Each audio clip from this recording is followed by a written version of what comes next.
Okay, good morning, everyone. I hope you can hear me. Thank you for joining us today.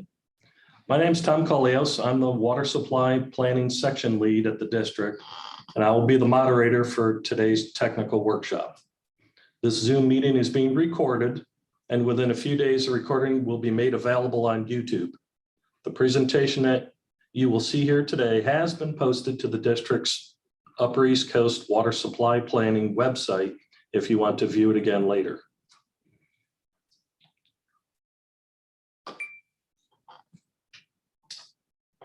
This technical workshop will describe the East Coast Floridan model that is being used to support the 2021 Upper East Coast Water Supply Plan update.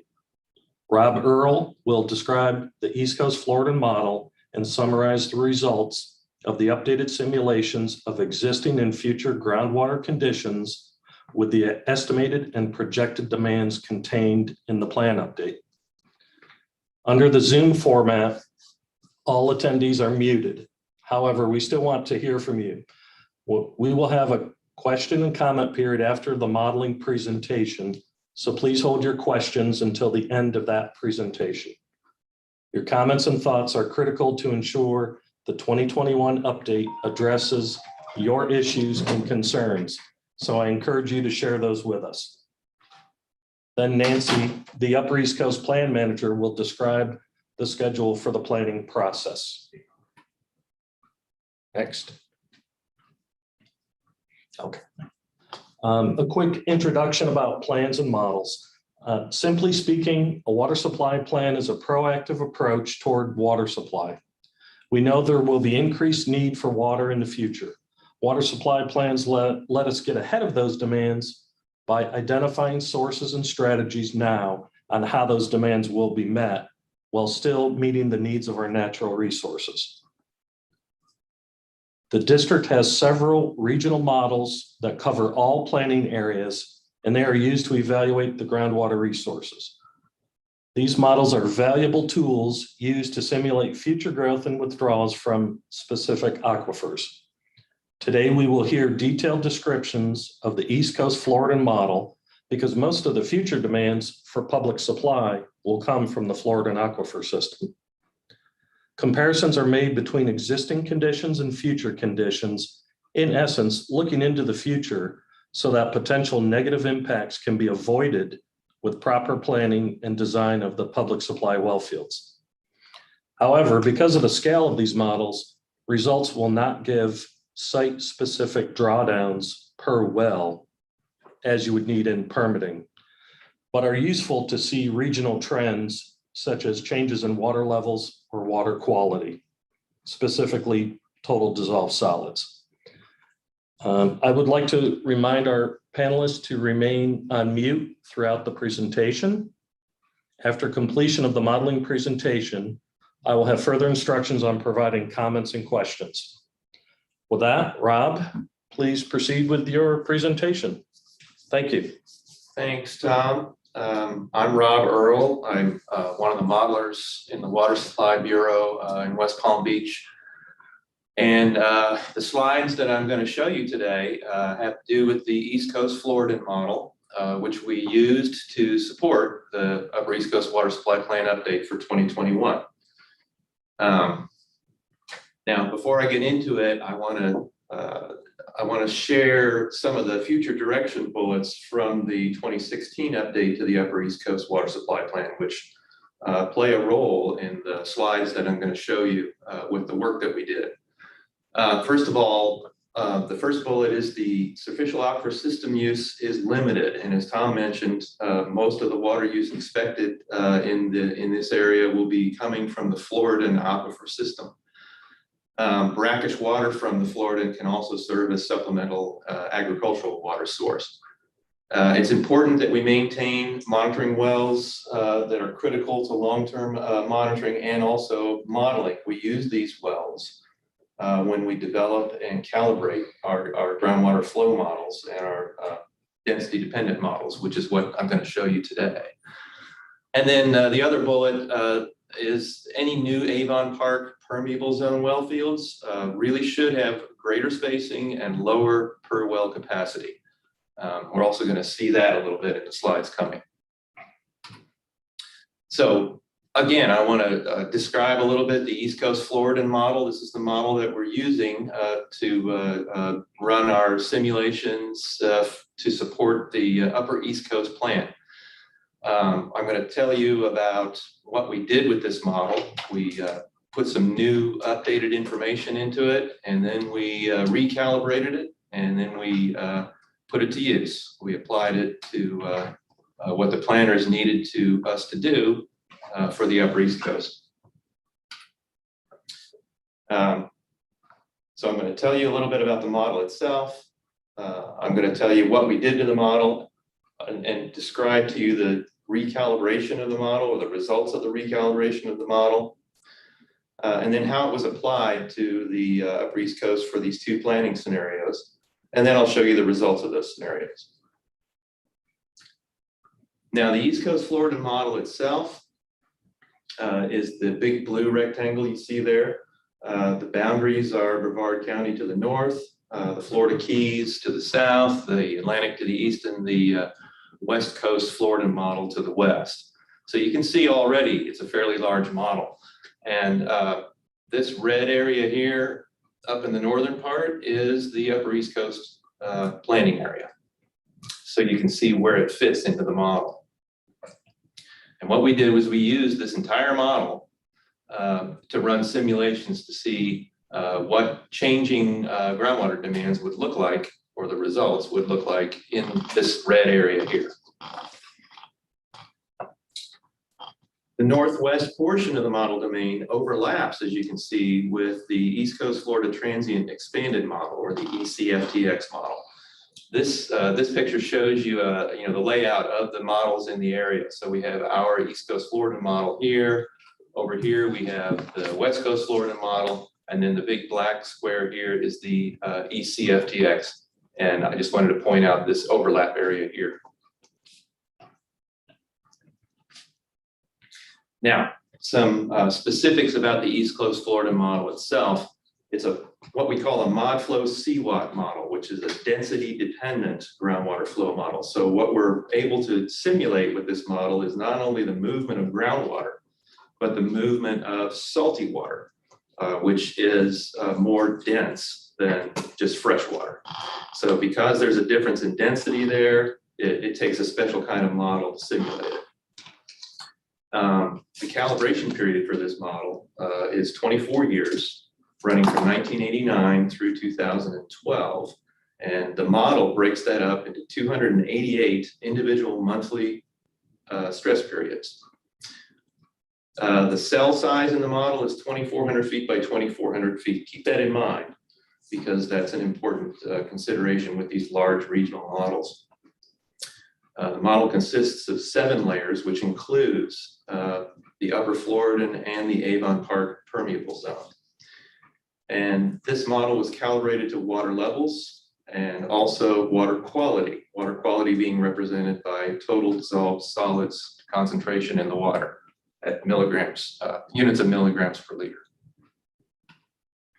And this is a little hydrostratigraphic or geologic cross-section cut pretty much through the midsection of St. Lucie County, but it shows you pretty clearly where the ECFM model sits vertically. So the ECFM model essentially is looking at the upper and lower Floridan aquifers, and it shows you how the layers break out. So here's layer 1, which is the Upper Floridan. Layer 3 of the model is the Avon Park zone, and layer 5 would be considered the lower Floridan productive aquifer. We calibrated to these 3 levels, but when it comes to using groundwater in the Upper East Coast planning area, we really are only concerned with the Upper Floridan and the Avon Park zone. Now, some considerations for large regional models. Again, this is a ModFlow CWAT models. These models are block-centered, which basically means that we're solving for a water level in the center of each of these big model cells. That's what those green squares over on the side there. Heads and concentrations for each stress period are calculated for each model cell. And there are thousands and thousands of cells in these models. Each one of these cells measures 2,400 feet by 2,400 feet. That's 132 acres. And to give you some perspective, that pretty much covers about half of the Turtle Creek Golf Club and just over the Palm Beach County, Martin County border near DeQuesta. So they're pretty large. And the bottom line, because of that, is that with these models, we look for regional trends, not local trends and differences. Local can be tricky. So we're primarily concerned with regional groundwater movement and regional saltwater movement. Now, so we have this model. We began with the original version of this model, which we call the 2014 version, which is a calibrated version of the East Coast Floridan model. And then we took it and we updated it with some new information and recalibrated it and called it the 2021 version of the East Coast Floridan model.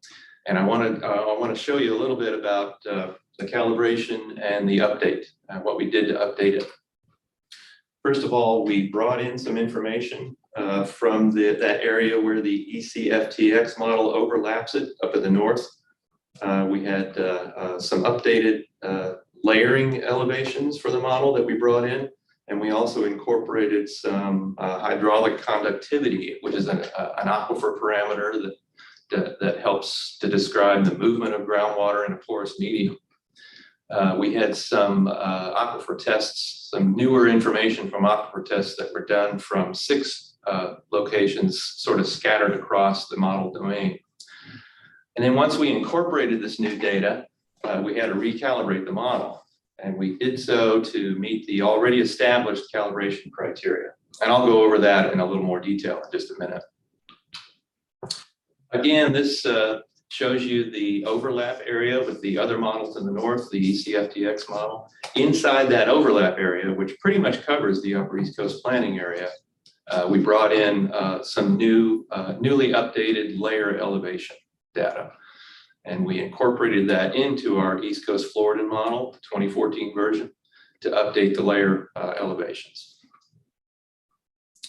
And then the other update was hydraulic conductivity aquifer property that came from these six sites that are sort of scattered across the bulk of the whole model domain. These new data were incorporated into the model, and then the model was recalibrated. Now, we brought the new data into the model, we updated the model. That's when we needed to apply the calibration again. The model was calibrated to water levels, and what you're seeing here on this slide are the water level calibration criteria that came to us from the 2014 version of the East Coast Floridan model. These calibration criteria were recommended by the peer review panel. And basically, in a nutshell, what these criteria say is that at least 80% of the target wells that we use to calibrate to need to have simulated water levels that are within 2 feet of actual observed water levels. So in other words, we're trying to match the observed water levels in our target wells as well as we can in order to calibrate the model to water levels. And we also have and this is a comparison of the 2 models. We have the older version of the model at the bottom, the 2014 version, compared to the calibration the recalibration, which gave us the 2021 version. And the thing to point out here is that we came in a little bit better as far as meeting the calibration criteria in our 2021 version. So it turned out to be a good thing to bring this new and updated information into the model, because it allowed us to slightly improve the East Coast Floridan model, particularly in that area that we're concerned with today, up in the northern half, where the Upper East Coast is. Now, we also recalibrated to water quality. And this is this model, or this slide just shows you what our water quality calibration criteria look like. Again, recommended by the peer review panel for the 2014 version. And basically what this is telling you is that a calibrated well, as far as the water quality or the TDS concentrations in it, is a well for which the model simulates that concentration within a particular error band. And these error bands are shown up here. So if the well we're looking at is fresh to brackish water, or we have observed TDS concentrations anywhere from 0 to 4,000 milligrams per liter, we want to be within plus or minus 500 milligrams per liter at that location. As it gets saltier, that error band gets a little bit wider. And if we look now at the comparison between the older version of the model and the newer version of the model, you can see that once again, we made slight improvements in our recalibration. Again, it turned out to be a good thing that we brought this new data in, because it only allowed us to make the model just a little bit better, particularly in the Upper East Coast portion of the model. Now, this is what I want to look at here in the next set of slides is a summary of that recalibration, sort of zeroing in on the Upper East Coast planning area. And that's what you're seeing in the map over here. I'm zooming in just on that area of the model because we want to talk, I want to talk about the calibration the calibration targets that happen to lie within the Upper East Coast planning area, how those came in. And you can see that in the Upper Floridan aquifer, which is the first layer of the model, we came in just fine. We met all the calibration criteria, not only across the entire model and all layers, but also in the Upper East Coast planning area itself. And if you look at the water quality calibration in the Upper Floridan aquifer, once again, we came in just fine. We met all the calibration criteria in the Upper Floridan. If we go down to layer 3 of the model, or the Avon Park permeable zone, this is a look at the water level calibration.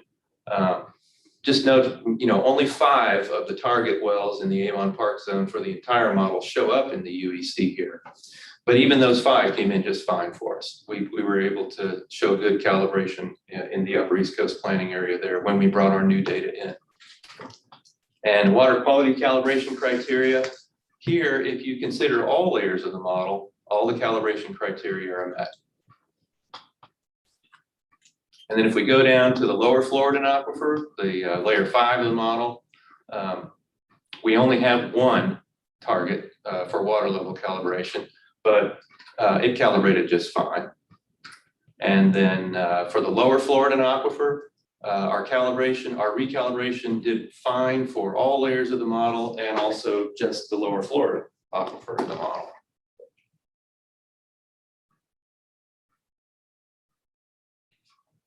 Now, so we've taken the 2014 version of the East Coast Floridan model, we've updated it with new data, we've recalibrated it and met the peer review recommended calibration criteria, so we're ready to put this model to use.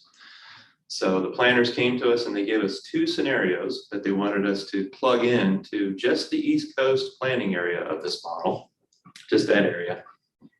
So they gave us 2 scenarios. The first scenario is the 2019 base condition, or the basically current conditions in the Upper East Coast planning area. And that includes public supply, power generation, landscape and recreational, commercial, industrial, and institutional demands that came to us from historical 2019 pumpage data. And then the agricultural demands were estimated based on a model that we use that simulates irrigation demands based on land use, land size, recharge, different things like that, rainfall.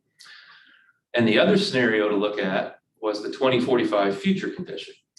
And for the 2045 pumping demands, public water supply, power generation, commercial, industrial, all came to us from future population growth rate estimates that the planners supplied to us. The agricultural demands, again, came from our model that we use to estimate irrigation demands on croplands. And then the planners gave us the landscape and recreational demands for 2045. So we have these 2 scenarios. Basically, we have 2 sets of pumping demands, one representing current, one representing future. And we plug those into our model and look at the results. And the way we looked at the results was to look at the differences in water levels between those 2 scenarios and also water quality between those 2 scenarios. And we're only concerned about the upper Floridan and the APPZ because those are the only two aquifers that in the upper East Coast water is being drawn from. Now, a couple of slides about limitations in simulating these demands. Remember that we're running these demands or these simulations in a full run of the East Coast Floridan transient model. And that model covers a period of 24 years. And those demands that we put in for 2019 and 2045 are turned on right from the beginning. So they're sort of simulated as instant on. We're not doing this gray line here, which represents typical demand growth over time. We're just turning it on, like throwing a big switch and suddenly those pumps are pumping. And so you can say that when we look at the results from the 2045 simulation, we can consider these results conservative. And then again, remember the large model cell size, 132 acres. It's hard to really get down to local scale with a cell size like this. So we're talking about regional trends and not trying to capture any small local heterogeneities or responses at individual wells. So models like this are used generally as overall planning tools, which is exactly what we're doing here. And so we shouldn't consider these absolute results, but rather guided results. Now, let's look at our two scenarios as far as the demands we're putting in the Floridan aquifer in 2019 and 2045. Broken out by water use category, if you look at agricultural use, in 2019, this is what the demand is in the upper East Coast area, and this is what it is in 2045. And you see we have, we're projecting a little bit of a decrease in agricultural pumping of nearly 6.5 million gallons a day between now and 2045. On the other hand, when it comes to public water supply, we're projecting a rather significant increase in demand, all of which is coming from the Floridan aquifer system. And so when you consider all the water use categories all totaled up, we have about 20.5 million gallons a day increase that we're projecting into the future in the upper East Coast planning area. And then this is a look at those differences, just looking at some of the individual public supply permits. Some of the note up in Martin County, City of Stewart is projecting an increase of 2.62 simply because they're not currently using the Floridan, but they're planning to use the Floridan in the future. And we have a projected use of the Floridan there. And then down up in St. Lucie County, we have most significantly Port St. Lucie Utility Systems has a projected increase of nearly 12 million gallons a day. And all of that really will be coming from their southwest well field. They have 3 large well fields that they manage, that they run. And most of that projected future demand is coming from the southwest. And now here's a sort of a graphical look at some of these demands, these projected demands at well fields. The Okeechobee Clean Energy Center, which is power generation, is showing this increase in the upper Floridan and the APPZ in 2045.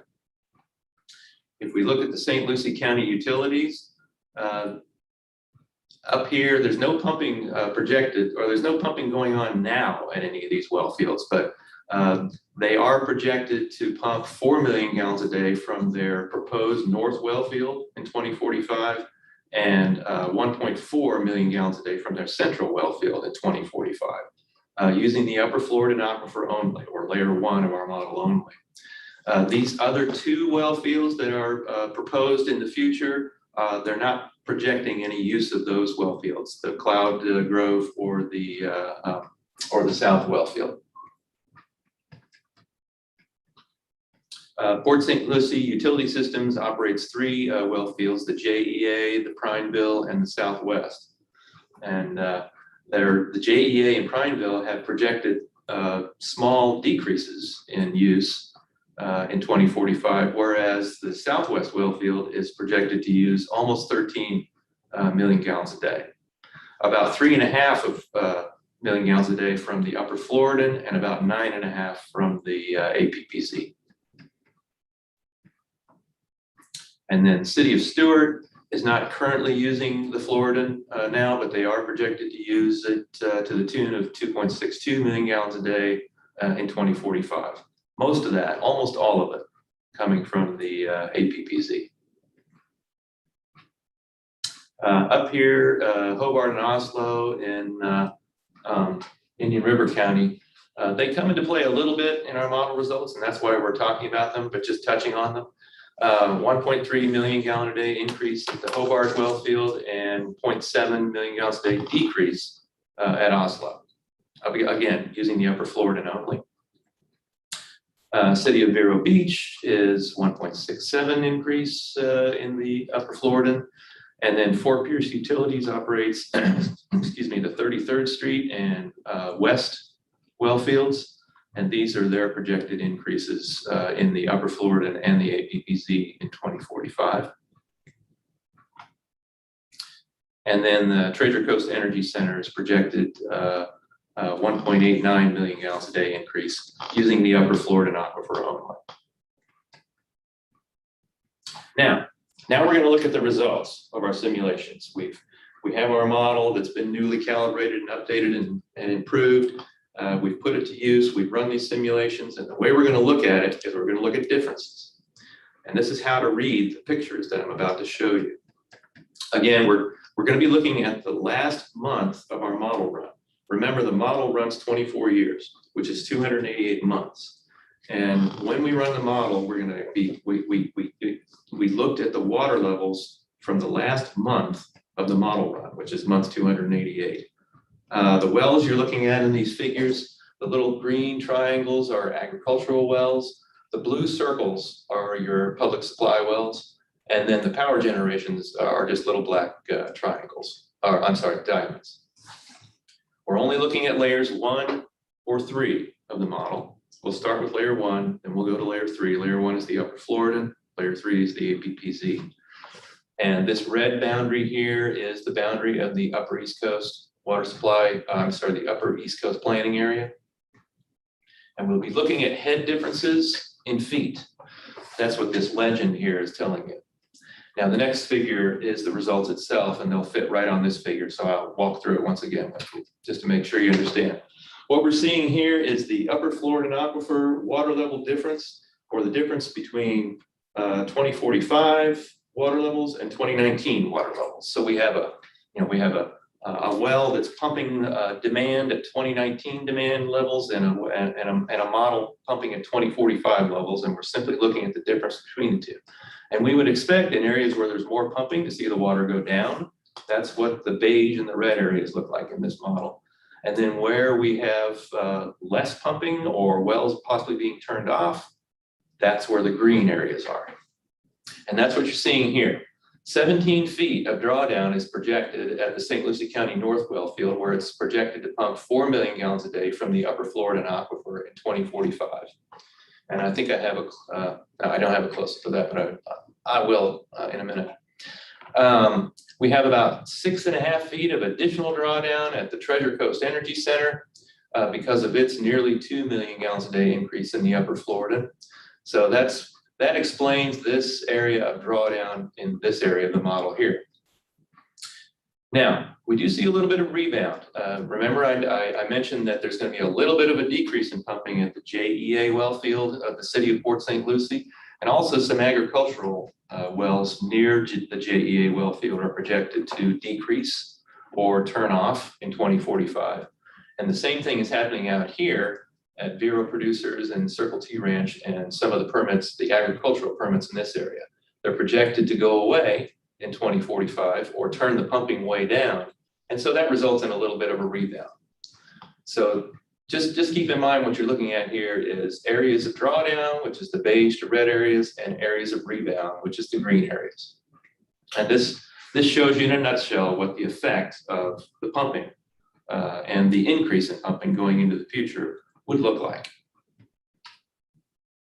And here we have the upper Floridan water quality difference. Now we're looking at TDS concentrations, difference between 2045 and 2019. And I'm going to zoom in to this area up here where most of the activity is. You'll notice looking at this that there's almost no change in TDS over most of the Upper East Coast planning area, but we do see some changes up here that I want to zero in on a little bit. We see an increase in TDS concentrations in 2045 at the St. Lucie County North utilities of as high as 4,800 milligrams per liter in here where we're doing all the pumping. And then over here at Fort Pierce, we're seeing just a slight increase, very slight increase in TDS, about 100 to 250 milligrams per liter. That's what the legend over here is telling you. The redder are more TDS and the greener are less TDS. Now we're seeing a slight improvement in water quality up at Oslo. Remember, Oslo's demand is decreasing by almost 1 million gallon a day in 2045. And that results in the model seeing it as TDS concentrations going down just a little bit. And we can look at this. What we were looking at in this slide was milligrams per liter concentration decrease, absolute decrease. Now we're going to look at that as percentage decrease. So it's just another way of looking at it. But up here at St. Lucie County North, the percent increase there projected by the model is 360%. And then here at Fort Pierce Utility, just a slight increase, but about 14% projected increase in TDS concentrations. And then about a 3% decrease in TDS concentrations at Oslo. Okay. Now, what this slide is showing you is basically it's the change in TDS concentrations during a full model run with the 2019 Upper East Coast demands in place in the Upper Floridan aquifer. So what you're seeing here is the models run from year 1 to year 24, and over that 24-year period, the TDS concentrations are changing in areas where we have the pumping going on. So you see in particular a growth, an increase in TDS concentrations up here in the area near St. Lucie County North and also near Fort Pierce utilities, where we see increasing pumping. And in 2045, you see a little bit of a change, a little bit more increase in TDS concentrations, particularly in the St. Lucie County North. And if I toggle back and forth between these two, you can see the change. This is under 2019 pumping, and this is under 2045 pumping.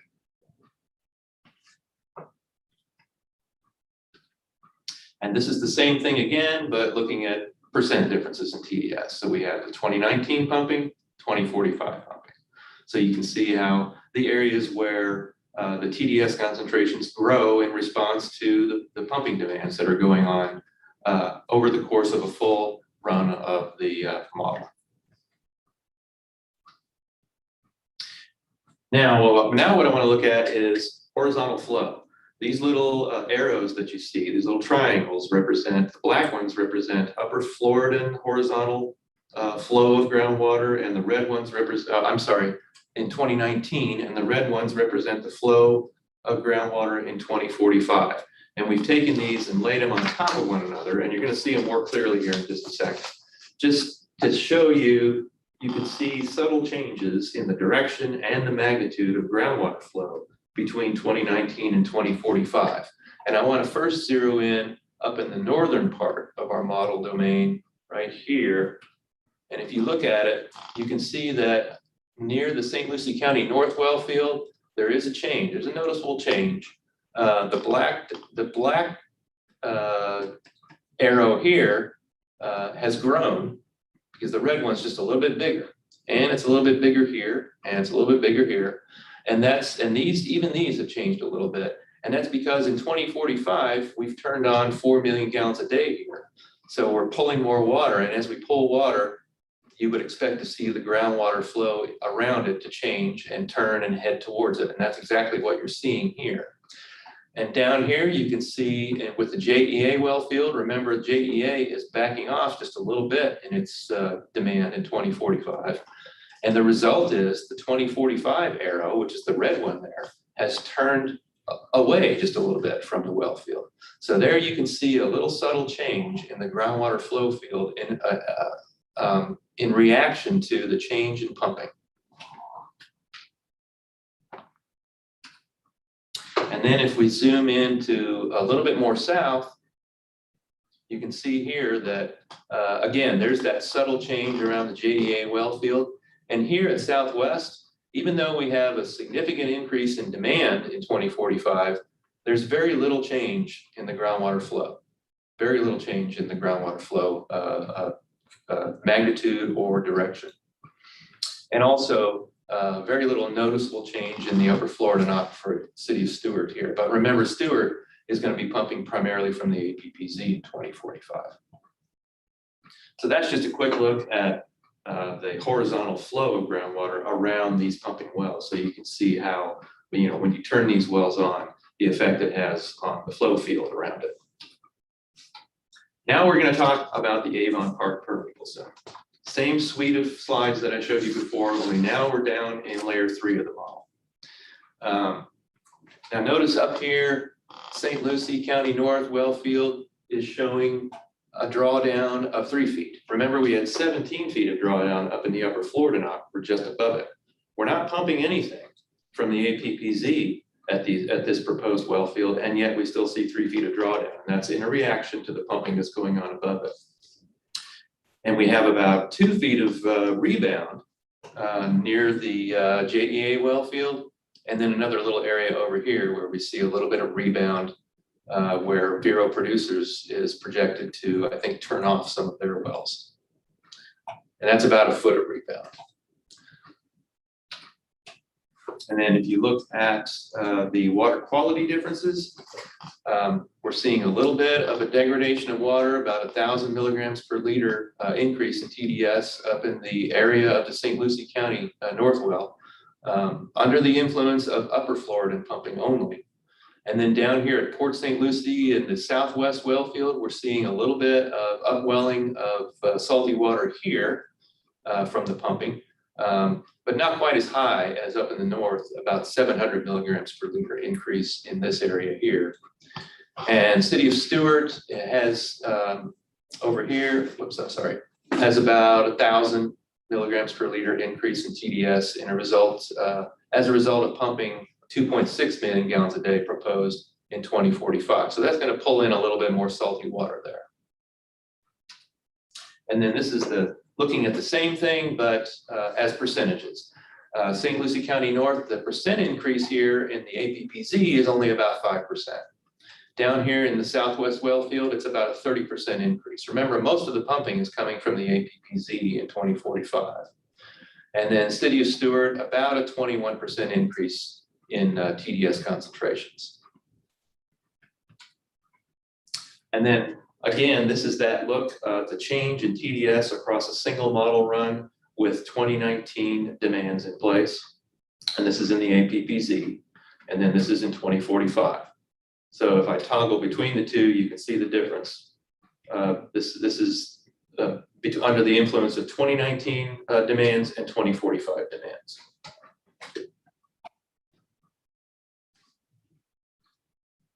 And then this is the same thing, but looking at percent differences. So we have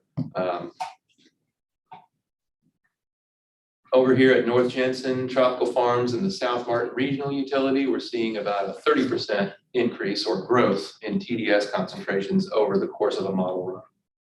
And in 2045, in the about a 50% growth in TDS near the southwest well field in 2045. And that's probably, like I said, primarily due to the fact that most of their projected increase in that pumping in that well field is to come from the APPZ. Now, looking at horizontal flow vectors, flow velocity and flow magnitude in the APPZ. We're going to first of all focus on the northern area here. So you can see up here in the St. Lucie North area, even though we're not pumping from the APPZ, we still see a little bit of influence of that pumping down in the APPZ underneath it. So you see the red The red arrow here turning its head just a little bit toward that where the pumping is, and here also, and a little bit of an increase in flow in that area. And that explains why we're seeing 2 feet, 3 feet of drawdown, even down in the APPZ here, and also a little bit of increase in TDS. And here you see just slight changes around the JEA well field and the APPZ. Again, in reaction to the slight decrease in demands.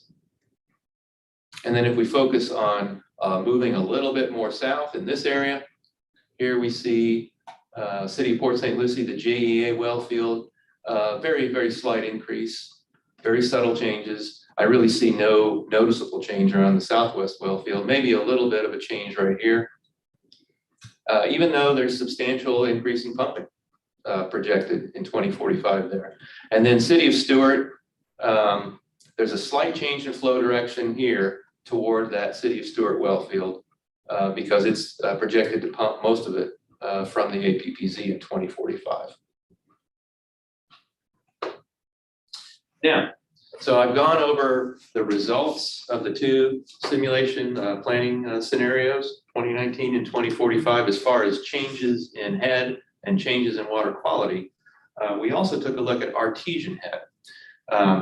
Artesian head, for those who don't know, is basically the water level in an aquifer minus the land surface. So in our case, in the upper Floridan aquifer, we would take the modeled water level and subtract it from the land surface, and whatever is above land surface, that area would be considered under artesian conditions, or the water would flow out of the ground or out of a well.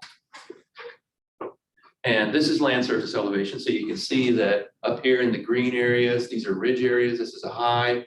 And so we have higher elevations here. And as we move to the east and the southeast, as we would expect, elevations decrease and become more reddish brown in color.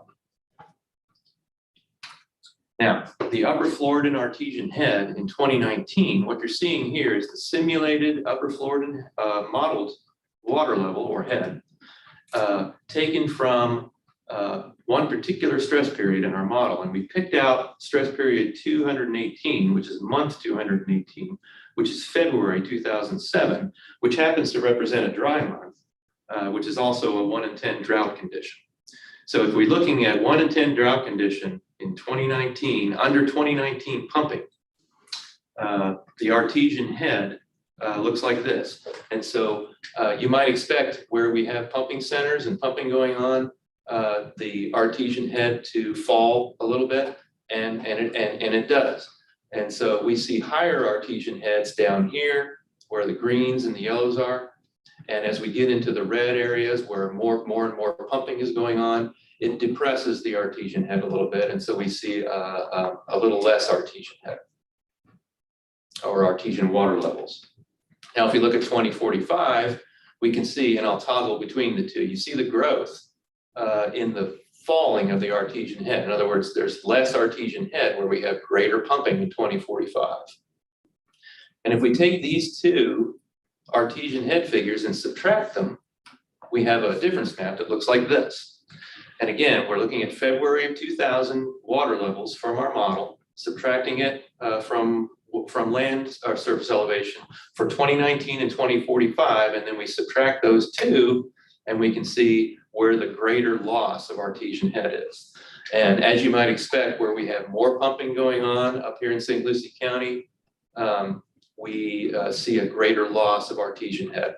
And up here in St. Lucie County, in northeast St. Lucie County, we actually have an area where we are projected to have no further artesian head. All the flow goes away because of the loss of head in that area. And the green areas, again, represent a slight increase in artesian flow. And remember, I mentioned we have some agricultural wells decreasing and turning off in this area here. Well, you might expect that the artesian head would grow a little bit there.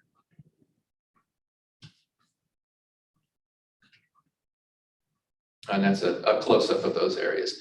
Here you can see this area here is where we have total loss, where the model predicts total loss of artesian head. And then the 2 areas where we project a little bit of a growth in artesian head.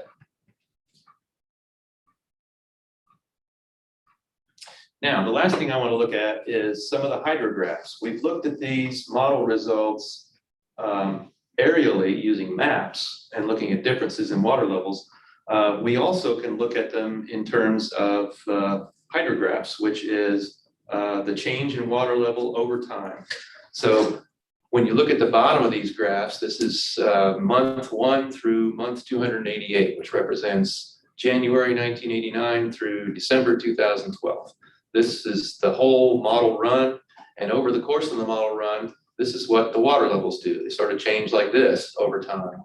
And what you're seeing, because you're seeing 2 different colors here, you're seeing 2019 head, which is the lighter blue, and 2045 water levels, which is the darker blue. And then superimposed on this graph is the concentration of TDS and the change in concentration of TDS. Now here you can see there's very little change in water level in the Oslo water treatment plant area in the upper Floridan aquifer.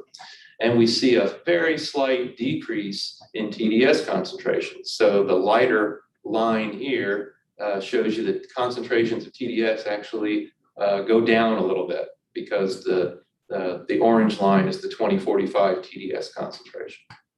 But if we look by contrast at St. Lucie County North, here you can see under the influence of 4 million gallons a day, we see the water levels going down, and we see the resulting concentration of TDS going up.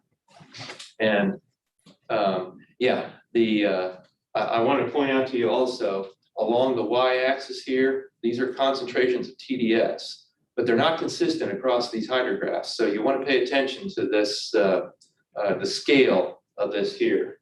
Here you see a slight decrease in TDS concentrations of, say, 200 or so milligrams per liter. Down here, you're seeing an increase in concentrations of upwards of 5,000 or so milligrams per liter.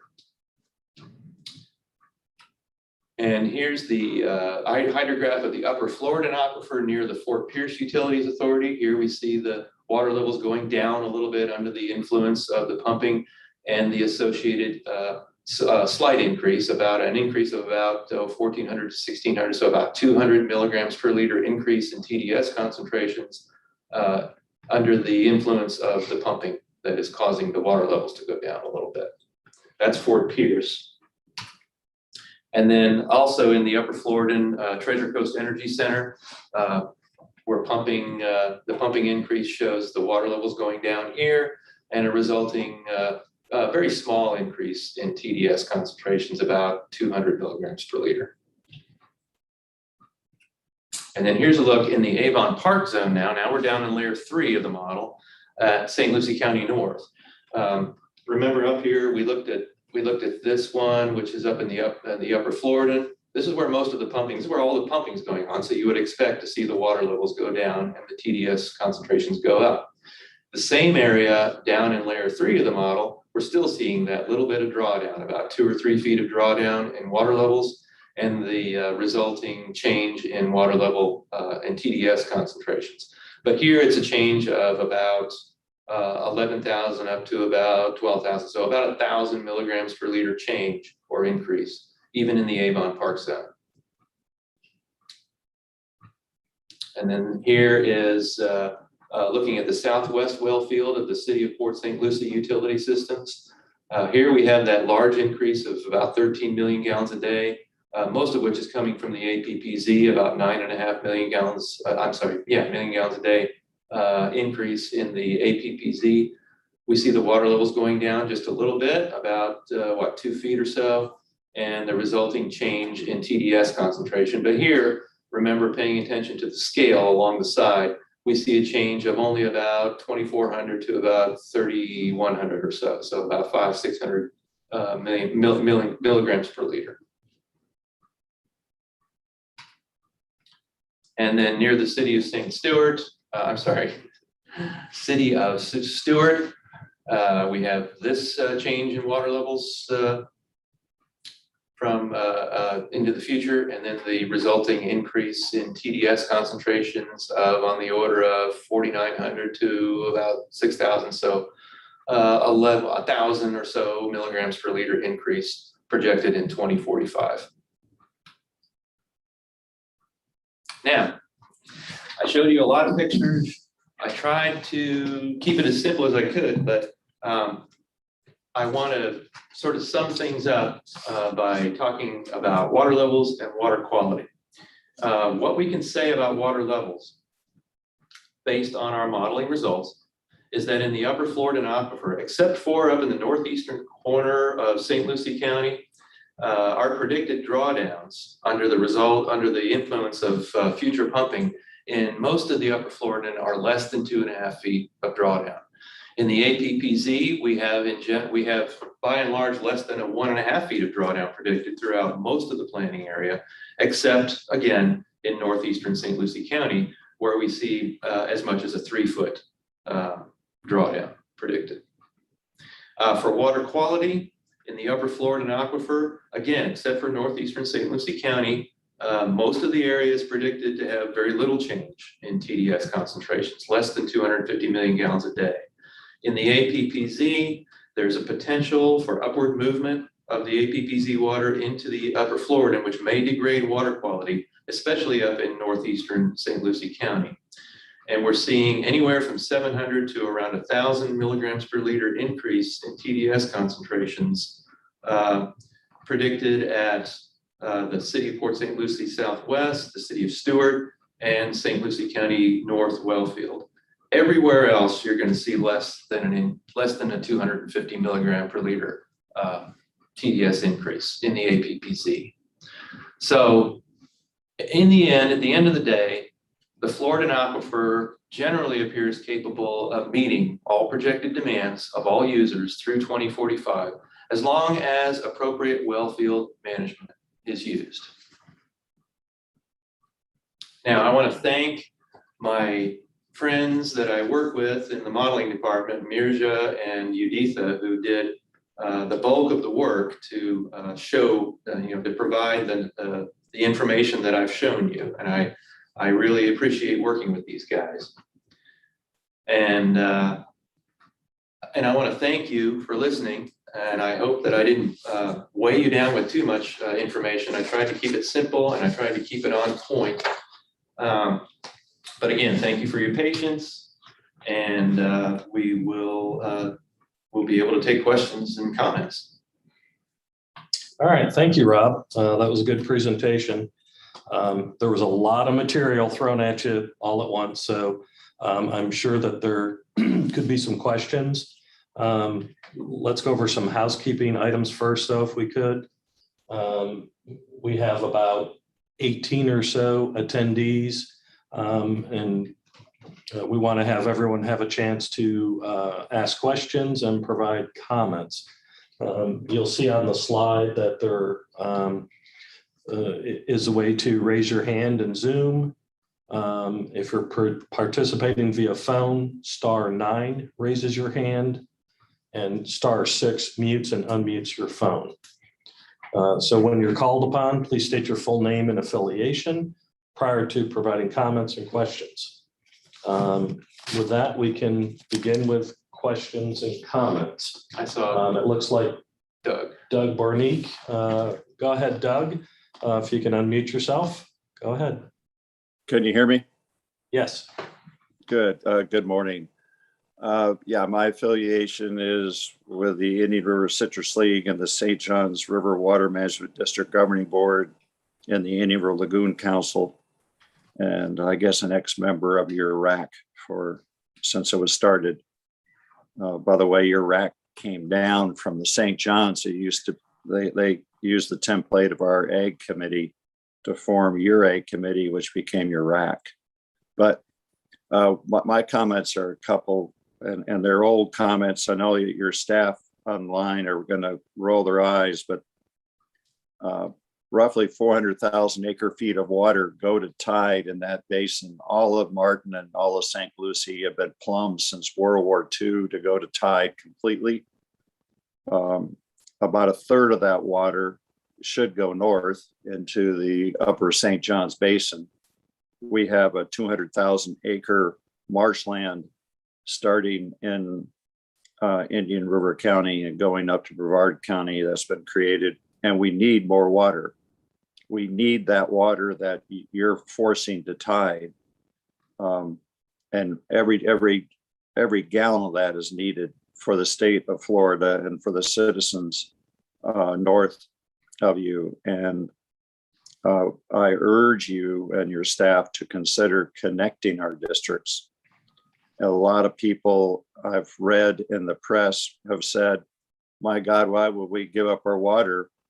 And that's been said for, I've been at my job for 40 years, and I've read that for 40 years, don't give up the water, that we'd rather put it in your lagoon, killing the animals in the lagoon, ruining the grass beds, and starving out the manatees. So that's what's been done. And you've mission accomplished. The lagoon is dying. I live in the lagoon, and I think the district needs to think out of the box and use dispersed storage, connect with our district, and we are glad to do that, and create a memorandum of understanding to where when you want to replenish your canal system, C23, 24, 25, and we want those replenished because in citrus, we're cut off when you get below 14 feet. And at 14 feet, we're forced to use the Florida aquifer, which has high TDS, and it's gotten so high, it burns our trees, it burns the skirt of our trees, and causes more disease spread of the disease greening. So that water is a detriment to agricultural production because of the high TDS that has occurred because of coastal pumping. We stand ready in St. John's to work with you and your staff to reconnect these districts. Your executive director, Jack Malloy, plumbed a lot of that upper basin when he was a young engineer. He schooled me on that back in the 1979, 80, 81. He would come up and work with me on, and other people, on exactly what happens up there when it used to be a part of South Florida. And there is, if you study the aerials, you'll look and see the water by the tree lines and the way off the 50-foot ridge that runs from basically Indiantown up past Yeehaw and on up north. All of those tree lines show the water used to want to go north until it was cut off once the districts were created in the early 70s. So I just urge your district and your employees to consider doing the biggest single thing you can do to help save the lagoon, save the most valuable natural resource the state of Florida has, which is our water supply and our water needs, and allow that water to be used for other resources and other needs other than ruining the lagoon. You can accomplish all of that easily. And it's something that the original footprint that the Central South Florida Water Management District was created by, and the original design had that connection. And it's been forgotten because of politics. And I urge you to reconsider that aspect that you've been avoiding. And it's an easy thing to do. The C25 comes within inches of a huge reservoir system that's there, that's capable of handling this and moving the water north. So I know you've heard this. I just urge you to consider it. It would be helpful to the lagoon and the animals in the lagoon to do so. Thank you. Okay, thank you, Doug.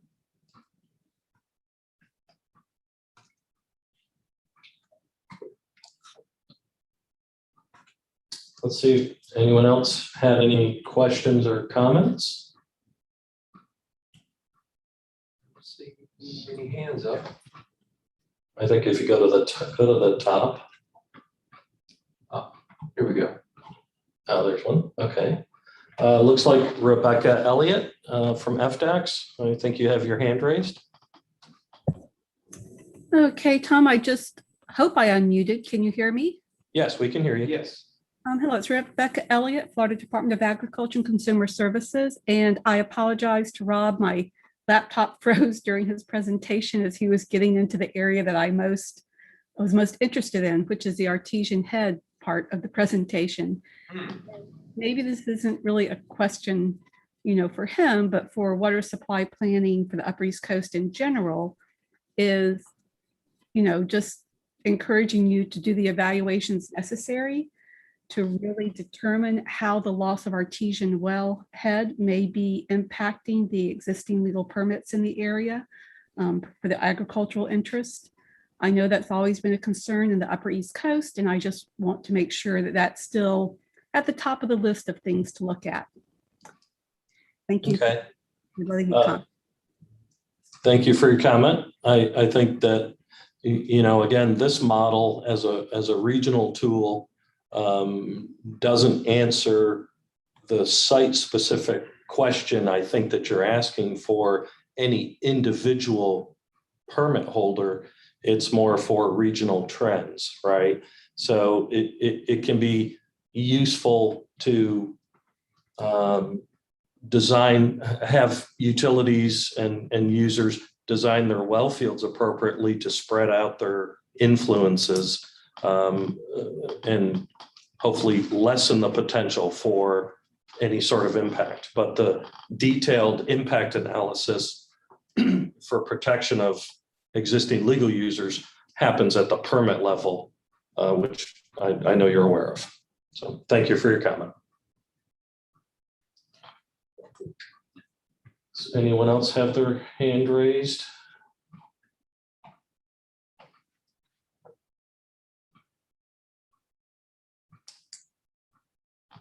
No. Doesn't look like anyone else has any questions about the model or the tool that we'll be using. Rob did a really good job of explaining everything then. So good job, Rob. Thank you. I think it was very well done, and we'll move on. Okay. I think next on the agenda, we have Nancy Demonstrani. She's our Upper East Coast Plan Manager, and she'll cover the next steps. So Nancy, if you could go ahead. Okay, good morning. As Tom just said, my name is Nancy Demonstrani. I'm a Upper East Coast Water Supply Plan Manager. And today I'm going to provide a brief update of where we currently are in the 2021 Upper East Coast Water Supply Plan update process and what our next steps are. I'm just going to walk you through this timeline. In December of last year, we started meeting with utilities, local governments, and other stakeholders, and we continued that through early the beginning of this year. And then in April of 2021, we held our first stakeholder workshop in April. And we covered some topics such as demand estimates and projections, water resource protection tools, and some SERP projects in the Upper East Coast. Today, you just heard the technical methods workshop. Thank you, Rob, and the modeling staff for such a great job in putting such a good presentation together. And then next, we will be holding our second stakeholder meeting in September. And this will cover an overview of the entire plan and a brief discussion, again, of the ECFM model results. And we also will have some guest speakers, so we hope you can attend. And in September also, well, actually in late August, early September, we will have the draft plan available for external review. And then we also will have some chapters and appendices available online in the next week or so. This won't be all of them, but it will be some of them. And an email will be sent out to all the stakeholders, letting them know when those are available for them to do an early review on.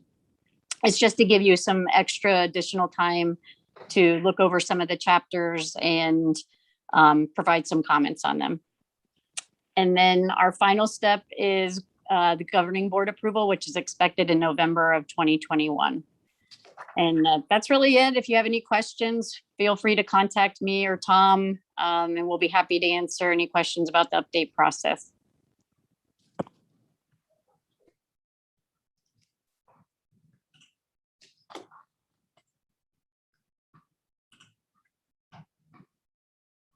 If anybody has any questions, please raise your hand.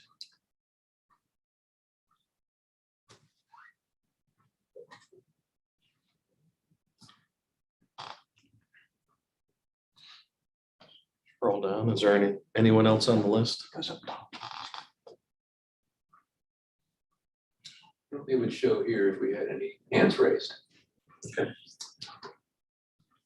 Okay.